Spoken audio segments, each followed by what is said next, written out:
O presidente Jair Bolsonaro pode baixar a idade mínima no caso da aposentadoria. Possibilidade de negociação em alguns pontos da reforma da Previdência enviada ao Congresso. Entre eles, a redução da idade mínima das mulheres de 62 para 60 anos. A declaração foi feita durante um café com jornalistas nesta quinta-feira em Brasília. Bolsonaro também afirmou que pode fazer concessões no item que se refere ao benefício de prestação continuada, um dos pontos da proposta mais criticados por parlamentares. O presidente, no entanto, deixou claro que a essência do projeto não pode ser modificada e que o déficit precisa ser reduzido. Para a economista e professora do INSPER, Juliana Inhas, fazer modificações na reforma antes mesmo dela ser discutida no Congresso pode significar fraqueza do governo em manter uma proposta mais dura. A gente diminui a eficácia da proposta da reforma da Previdência. Isso pode contribuir muito negativamente para os resultados do Brasil nos próximos anos e até mesmo para a solidez dessa reforma ao longo do tempo. Pode ser que a gente chegue daqui 10, 15 anos e veja que tem que fazer de novo uma reforma estrutural forte, porque os nossos déficits não se reduziram como deveria. O economista-chefe da corretora de investimentos Infinity Assets, Jason Vieira, destaca o impacto negativo causado no mercado financeiro após a fala de Bolsonaro.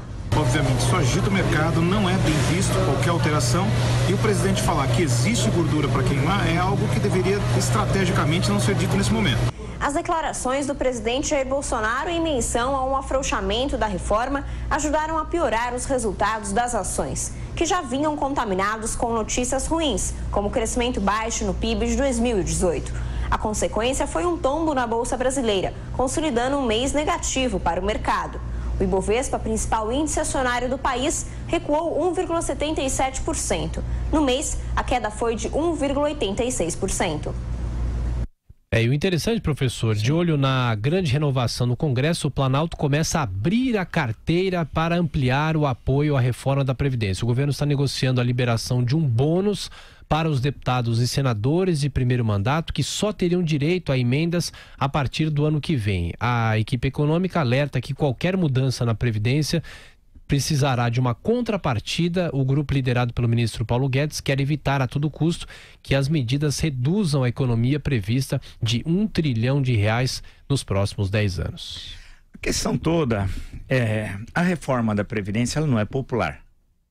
Por quê? Diferentemente, por exemplo, da reforma tributária, que ninguém entende o significado, só aqueles especialistas, a reforma da Previdência bate direto em todos os brasileiros. Ele vai saber que vai se aposentar mais tarde e por um valor muitas vezes inferior do que ele imagina.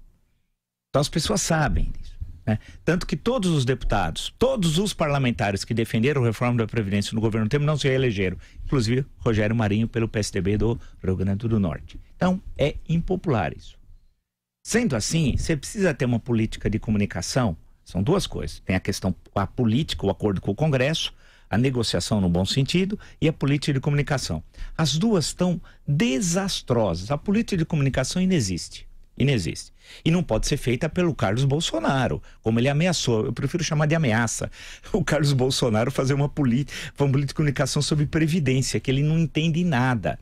Ele entende a guerra, que é o processo eleitoral, mas não o convencimento, que é outra coisa, da reforma da Previdência. E ele não tem nenhum cargo para tal. Como ele pode se aventurar a fazer uma coisa quando ele é vereador no Rio de Janeiro? Então, renuncia à vereança e peça um cargo para o seu pai, que você pediu e não conseguiu no final do ano passado. Portanto, esse moço, se ele entrar no jogo, a reforma já está derrotada a priori.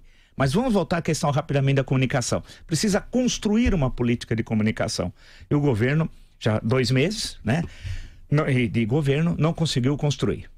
Segundo, a questão política. A negociação com o Congresso, a boa negociação, ela tem de ser feita por articuladores políticos. O encontro de ontem do presidente com jornalistas nunca deveria ocorrer. Nunca. Por quê? Você tem de ter alguém que tenha uma capacidade de articulação e de convencimento. E isso o presidente não tem, nós sabemos. Então, nesse caso, esse encontro, por exemplo, era para ser feito com o ministro da Economia. O ministro da Economia apresentaria e responderia todas as questões econômicas referentes ao pacote, ao conjunto da reforma, né? Teria de ser assim. Não. Vai o presidente, que inclusive não tem um domínio técnico da questão. Ele mesmo confessou, né, que não tem o domínio técnico da questão. Então era para ser um encontro no campo, podia ter 2 ministros, Onyx Lorenzoni, da Casa Civil, um político, e o economista Paulo Guedes, ministro da Economia. E aí você teria esse diálogo. Não, foi feito também errado. Ou seja, os sinais que estão sendo dados é que a reforma, que é considerada importantíssima para a retomada da economia brasileira, é feita por amadores, né? Que podem ter boas intenções, mas que não sabem encaminhar essa reforma. A negociação com o Congresso Nacional ela é vital. Hoje o Rodrigo Maia é a âncora do governo. É a âncora do governo, o presidente da Câmara dos Deputados, né? Que na verdade funciona hoje como se fosse o coordenador. Não é. Mas funciona como se fosse o coordenador político do governo, tentando construir uma racionalidade na negociação com o Congresso Nacional. E essa questão o governo não sabe fazer e já está tendo efeitos extremamente negativos. Vide a queda da Bolsa e o dólar que subiu.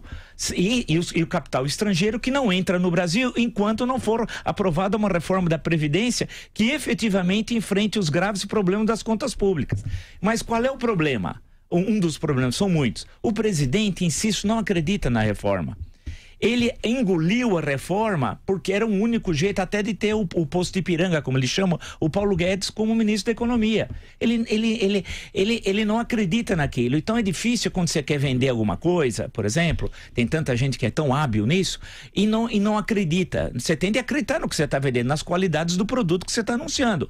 No caso em tela, é a questão da reforma da Previdência. Portanto, essa negociação está muito mal feita. Imagine, não tem nem comissão, nem relator, não tem nada. Quando ela vai ser votada? Junho, julho, provavelmente pela Câmara. E o Senado deve votar isso julho e agosto. Mais ou menos em torno disso.